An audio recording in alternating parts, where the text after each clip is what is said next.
Imagine this, the moment you, the empath, see right through the narcissist's hidden games. It's not just a spark, it's a full-blown awakening that changes everything. Have you ever felt trapped in a relationship where you poured your heart out, only to be met with manipulation? Carl Jung saw this as a dance between light and shadow, where the empath's kindness meets the narcissist's mask. In this video, we'll uncover how empaths crack the narcissist's secret code, not with words, but with a deeper understanding of their energy, fears, and unspoken wounds.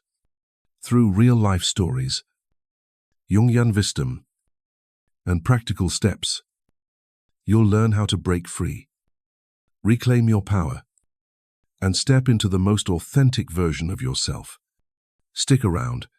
This is a journey you won't want to miss. Picture a dance where one partner gives everything, while the other hides behind a mask. This is the story of the empath and the narcissist, a psychological drama that Carl Jung would say is written in the stars of your unconscious. Let's dive into the dynamic between an empath and a narcissist, a relationship that's far from random. Through the lens of Carl Jung's psychology, this isn't just a clash of personalities, it's a clash of archetypes, a cosmic interplay of light and shadow. The empath, with their open heart and deep sensitivity, steps onto the dance floor, ready to connect, to heal, to give. The narcissist, cloaked in charm and grandiosity, moves to a different rhythm, one driven by an unquenchable need for validation. But what happens when these two meet? Why are they drawn to each other? And what keeps this dance spinning? Often to the point of exhaustion.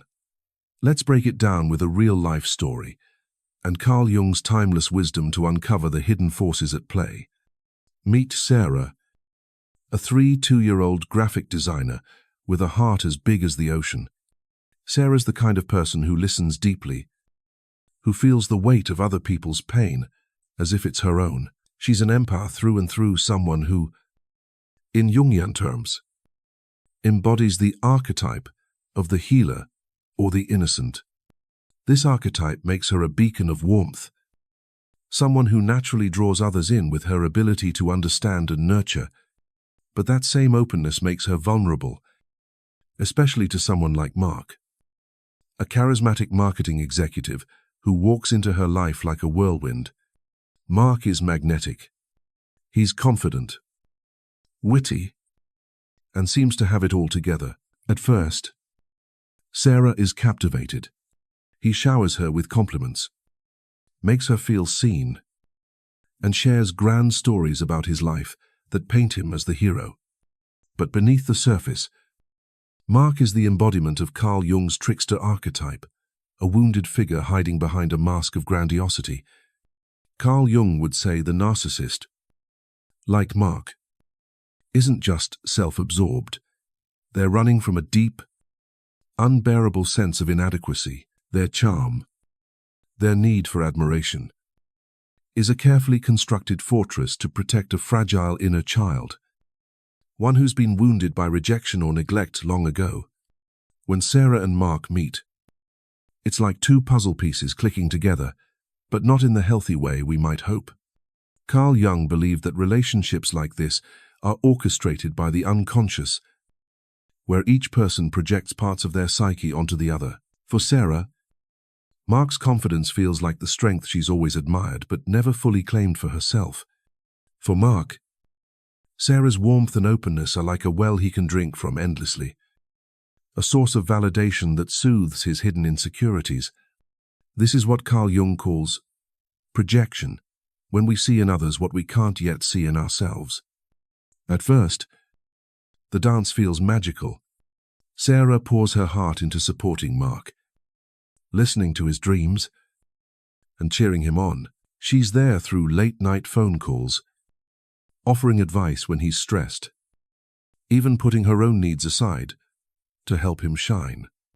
Mark, in return, basks in her attention.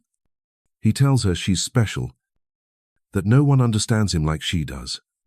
But as the weeks turn into months, Sarah starts to notice cracks in the facade. Mark's compliments come with strings attached. When she tries to set boundaries, like saying she needs a night to herself, he responds with subtle guilt trips.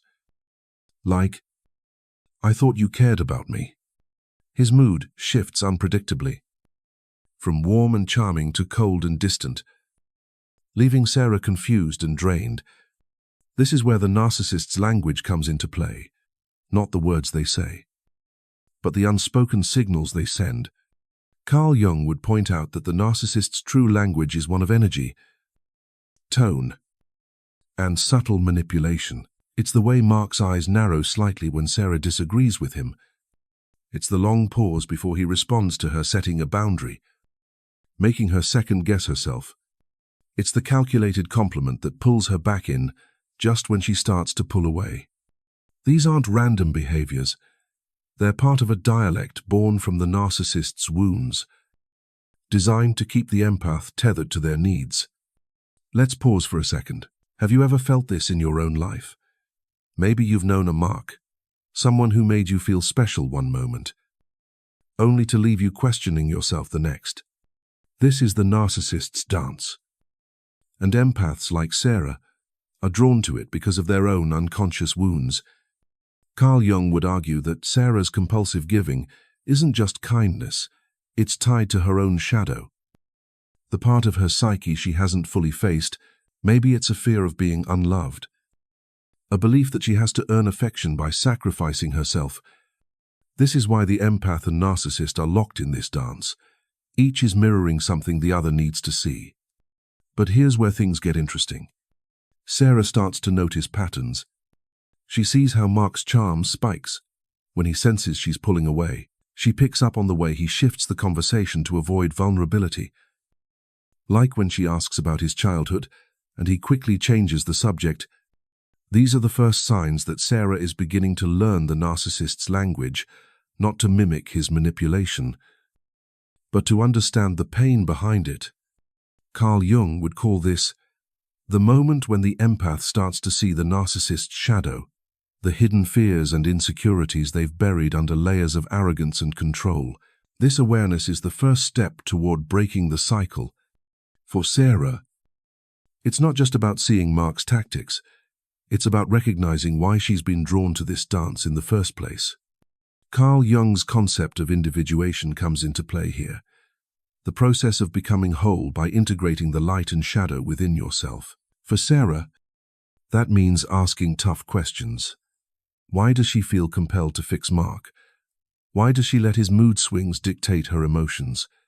These questions are the beginning of her awakening. The moment she starts to step out of the unconscious script she's been following, by understanding the narcissist's language, Sarah isn't just learning about Mark, she's learning about herself. She's starting to see how her own wounds have kept her tethered to this dynamic, and this is where the real power lies, not in outsmarting the narcissist, but in reclaiming the parts of yourself you've given away. As we move into the next chapter, we'll explore how Sarah and empaths like her begin to crack the narcissist's code. Not with manipulation, but with a deeper awareness that changes the game entirely. What if you could see through the narcissist's mask, not just their words, but the hidden signals they don't even know they're sending? For an empath, this is the moment everything changes. The awakening of an empath isn't loud or dramatic. It's a quiet shift, like flipping on a light in a room you thought you knew. Suddenly, the narcissist's tactics, once so confusing, start to make sense. You begin to notice their subtle cues, the way they pause to make you doubt yourself, the calculated warmth that pulls you back in, or the coldness that stings when you dare to set a boundary. This is what Carl Jung would call learning the narcissist's language, not their spoken words, but the unspoken grammar of their psyche, rooted in their deepest fears and wounds. In this chapter, we'll follow Sarah's journey as she cracks this code, using real-life moments and Carl Jung's wisdom to show how empaths move from being trapped to stepping into their power.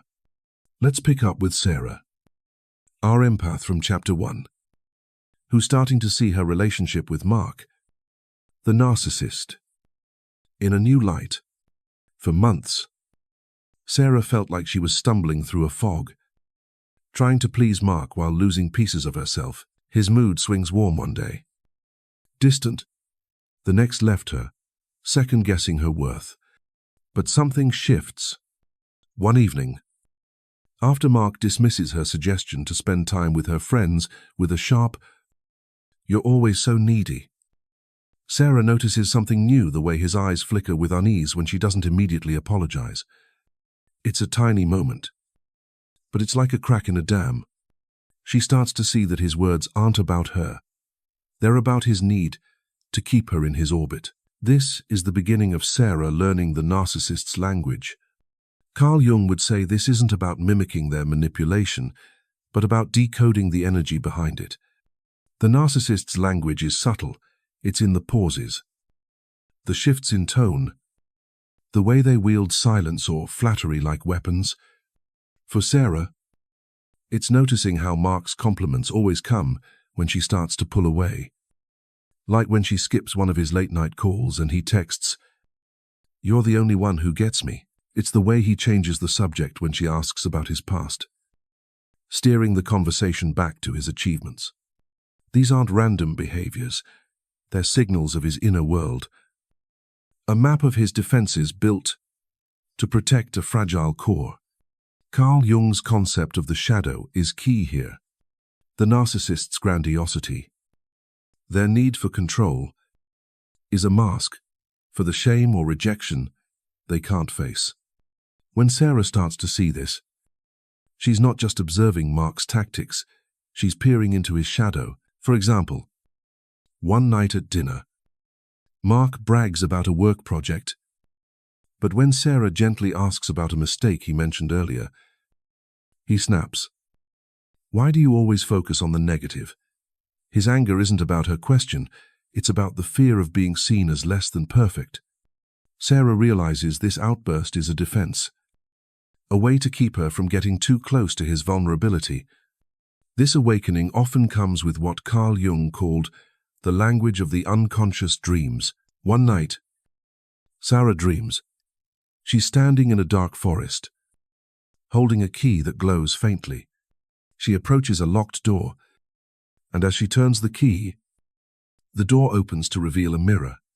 In it, she sees not her own face, but Mark's, his eyes wide with fear. This dream isn't random.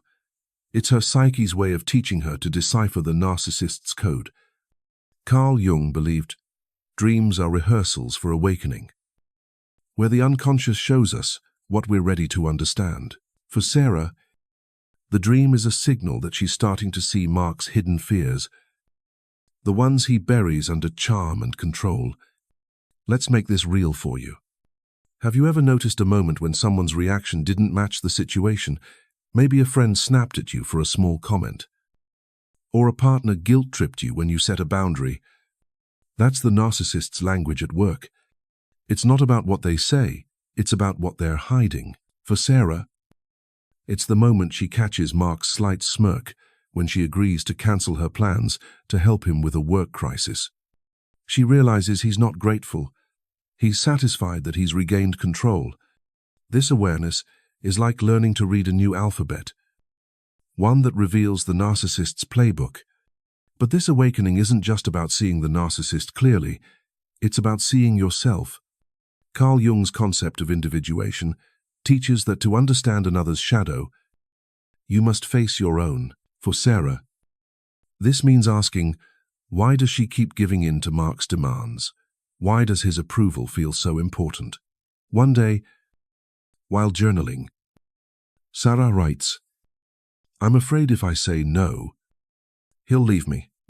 This is her shadow talking, a fear of abandonment that's kept her tethered to Mark's manipulations.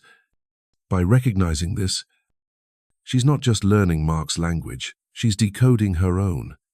This moment of clarity changes the game. Sarah starts to respond differently. When Mark tries his usual guilt trip, "I thought you were different." She doesn't rush to reassure him. Instead, she pauses, takes a breath, and says, "I need space to think about this." Her calm response throws Mark off. He's used to her scrambling to fix things. But now she's holding her ground. This is the power of learning the narcissist's language. It gives the empath the ability to step out of the reactive cycle and choose their response. Carl Jung would say, this is the first step toward sovereignty, reclaiming your inner authority. But this power comes with a warning. As Sarah grows more aware, she faces a temptation to use her newfound understanding to outmaneuver Mark. She could call out his tactics, make him feel exposed, or even mirror his manipulation to regain control. Carl Jung would caution against this. To wield the narcissist's language for dominance risks, pulling the empath into the shadow they're trying to escape. The goal isn't to become the narcissist, but to stay rooted in your own truth while seeing theirs. For Sarah, this means using her awareness to set boundaries, not to play Mark's game. By the end of this chapter, Sarah is no longer the dreamer lost in Mark's script. She's awake inside the dream, seeing the strings he pulls, and choosing not to dance. This awakening isn't about winning, it's about freedom. It's about recognizing that the narcissist's language, once so powerful, is just a dialect of pain. And by learning it, Sarah is starting to rewrite her own story. As we move to the next chapter, we'll explore the dangers and temptations of this newfound power, and how Sarah learns to navigate them without losing herself. You've cracked the narcissist's code. But here's the catch. Knowing their game can tempt you to play it. How do you wield this power without losing yourself in their shadow? Learning the narcissist's language is like holding a double-edged sword. For an empath like Sarah, this newfound awareness, seeing through Mark's manipulations, understanding his hidden fears, feels like a superpower. But with great power comes a dangerous temptation to use this knowledge to outsmart the narcissist, to flip the script and take control. Carl Jung would warn that this is where the real test begins. To truly break free, the empath must navigate this awakening without slipping into the very shadow they've learned to see. In this chapter, we'll explore the risks and temptations Sarah faces as she stands at this crossroads, using real-life moments and Carl Jung's wisdom to show how empaths can stay true to themselves while holding the narcissist's code. Sarah's journey has reached a turning point. She's no longer the reactive empath who scrambles to please Mark. She sees his tactics clearly. Now the guilt trips when she sets boundaries, the flattery when she pulls away, the subtle jabs that once made her doubt herself. For example, when Mark says, "I guess you're too busy for me now," after Sarah declines to help with a last-minute work project, she recognizes it as a ploy to pull her back in. Instead of apologizing, she responds calmly, "I've got my own priorities." Mark. This shift unsettles him. His usual hooks aren't catching, but this moment of clarity brings Sarah to a dangerous edge, the temptation to use her insight to control the dynamic. Imagine this. Sarah could call out Mark's manipulation, pointing out how his words are designed to make her feel guilty. She could mirror his tactics, giving him a taste of his own medicine, maybe withholding her attention to make him chase her.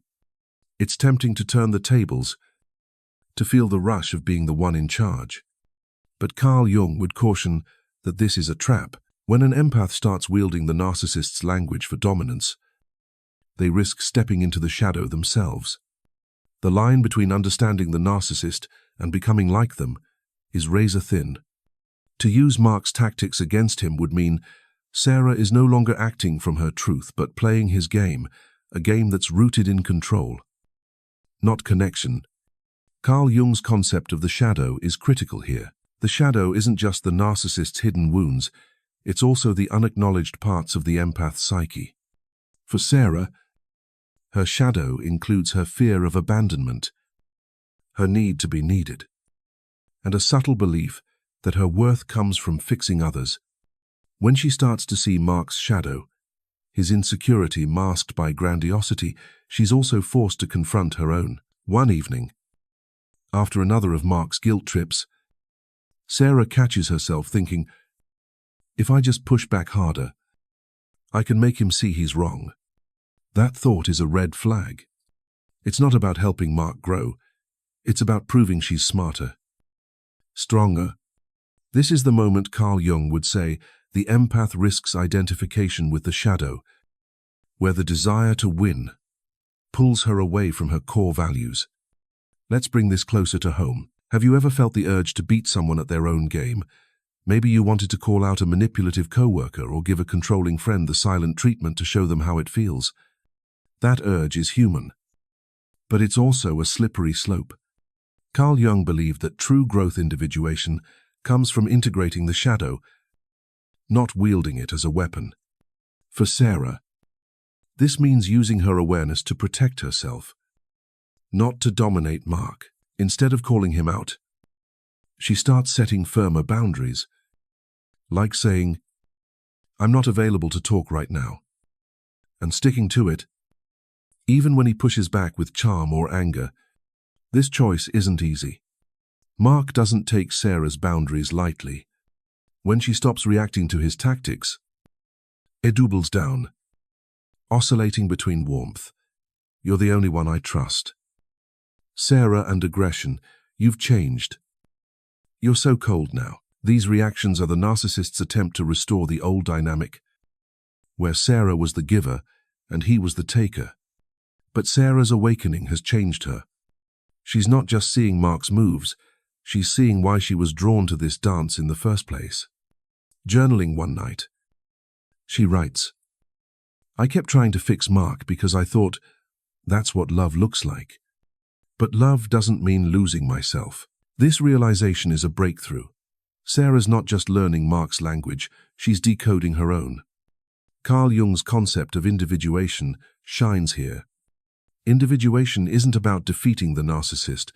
It's about becoming whole by facing your own shadow. For Sarah, this means confronting the part of herself that equated love with self-sacrifice. She starts asking tough questions. Why did she feel responsible for Mark's emotions? Why did she think saying no would make her unlovable? These questions lead her to a painful but liberating truth. Her compulsive giving was tied to her own wounds, not just Mark's demands. By seeing this, she's not only breaking free from his control, but also healing the part of herself that kept her tethered to it. Here's a real-life example to make this click. Imagine you're in Sarah's shoes, dealing with a friend who always needs your help, but never reciprocates. You start noticing their patterns. They call you when they're in crisis, but vanish when you need support. One day, you say, I can't help this time. And they respond with, I thought you were my real friend. Instead of feeling guilty, you recognize their words as a tactic to keep you hooked. But the temptation is there to prove you're better by shutting them out completely. Carl Jung would say this is the shadow's pull. The real power lies in holding your boundary with clarity, not cruelty, saying, I care about you, but I need to take care of myself too. And meaning it. Sarah's journey reflects this. When Mark tries to pull her back with a heartfelt apology, I've been a jerk. Sarah, I need you. She doesn't fall for it. She sees it for what it is, not a genuine change, but a desperate attempt to regain control. Instead of arguing or exposing him, she responds, I hear you, but I need to focus on myself right now. This quiet strength is what Carl Jung calls sovereignty, the ability to act from your own center, not the narcissist's script. It's not about winning the argument, but about refusing to play the game. This chapter ends with Sarah at a pivotal moment. She's learned to read Mark's language, but she's also learning to speak her own. The temptation to use her insight for control is real, but she's choosing a different path, one of clarity, boundaries, and self-awareness. Carl Jung would say, This is the heart of individuation, not becoming the narcissist's mirror image, but integrating the shadow to become whole. As we move to the next chapter, we'll see how Sarah steps fully into this sovereignty, transforming the dance with Mark into a journey of her own liberation. You've seen through the narcissist's game and resisted the urge to play it. Now comes the real transformation, stepping into your own power and rewriting the story of who you are. For an empath like Sarah, learning the narcissist's language was only the beginning. The true journey lies in using that awareness to break free, not just from Mark's manipulation, but from the deeper patterns within herself that kept her tethered to his dance. This is where Carl Jung's concept of individuation comes alive, a process of becoming whole by integrating the light and shadow within you. In this final chapter, we'll follow Sarah as she steps fully into her sovereignty, setting boundaries, reclaiming her voice, and transforming her pain into strength. Through real-life moments and Carl Jung's timeless wisdom, we'll see how empaths can turn the narcissist's shadow into a catalyst for their own liberation. Sarah's awakening has brought her to a new place. She no longer reacts to Mark's guilt trips or falls for his calculated charm.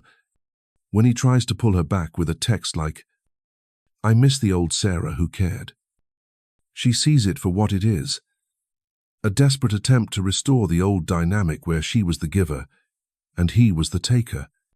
Instead of engaging, she responds simply, "I'm focusing on myself now." Mark. This isn't just a boundary, it's a declaration of her sovereignty. Carl Jung would say Sarah is no longer dancing to Mark's rhythm.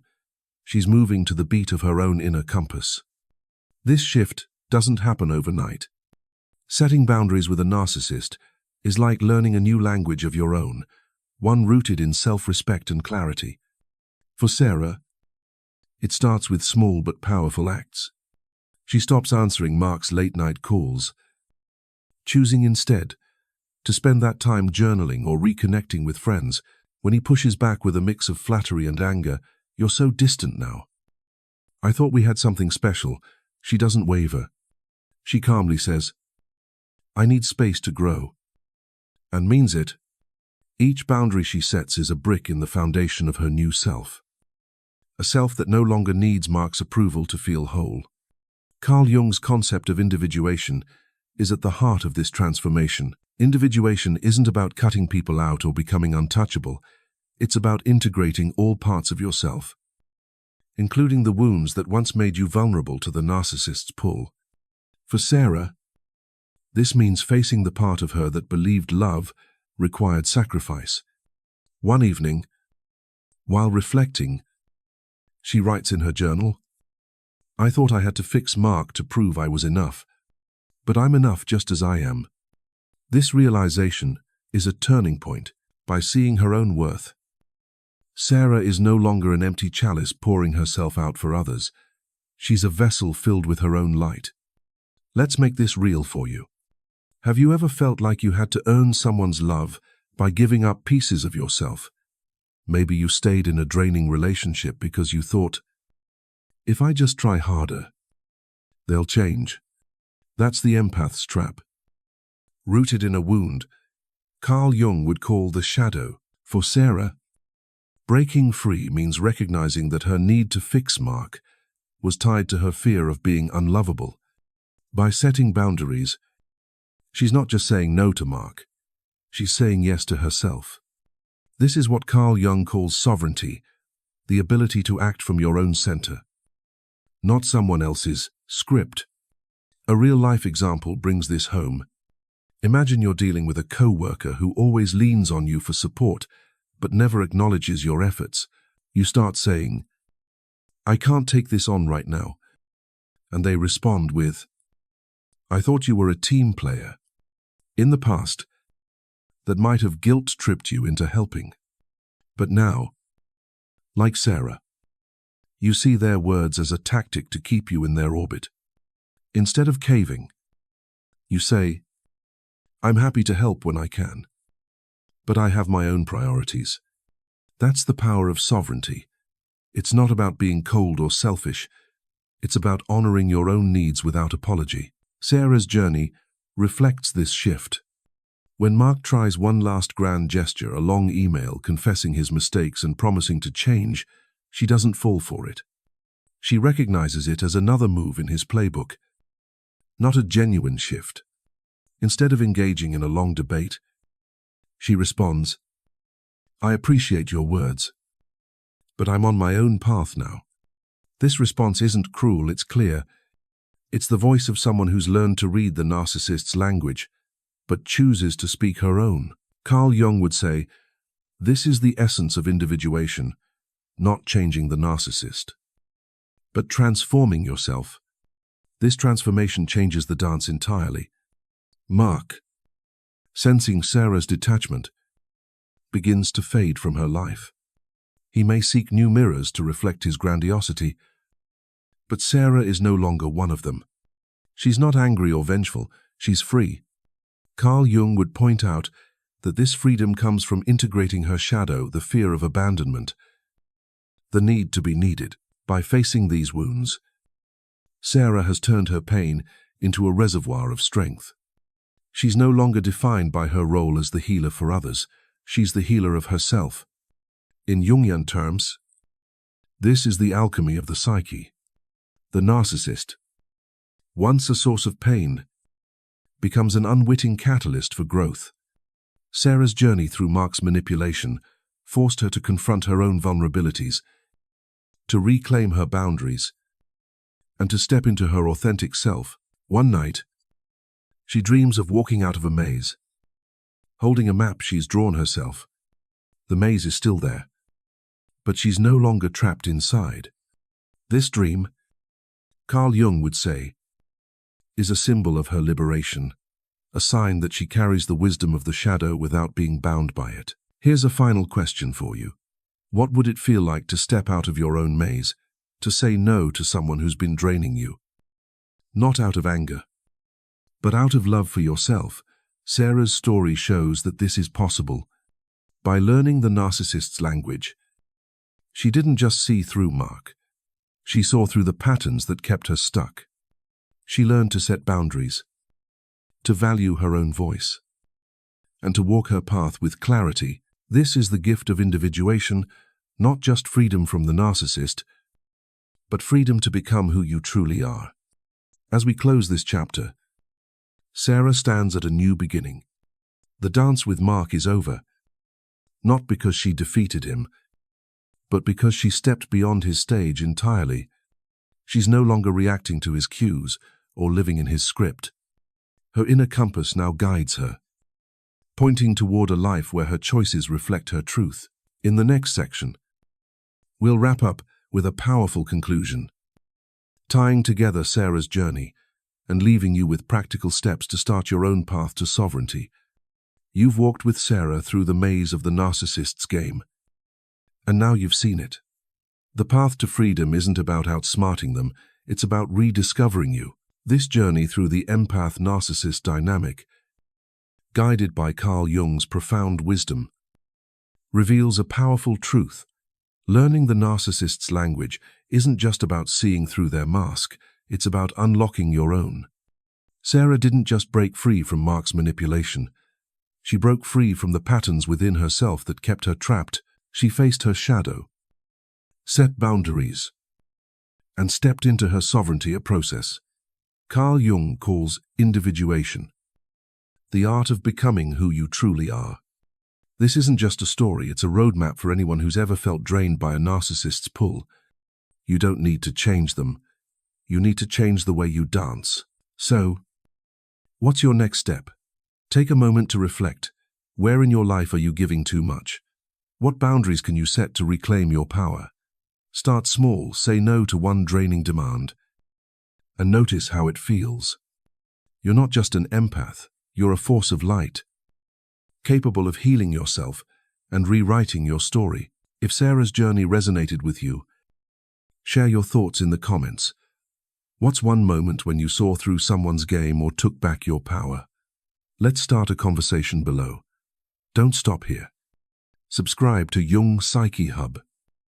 hit that bell, and join our community for more insights on self-discovery, psychology, and breaking free from toxic patterns. Like this video. Share it with someone who needs to hear this. And let's keep exploring the depths of the psyche together. Your journey to sovereignty starts now. Take that first step today.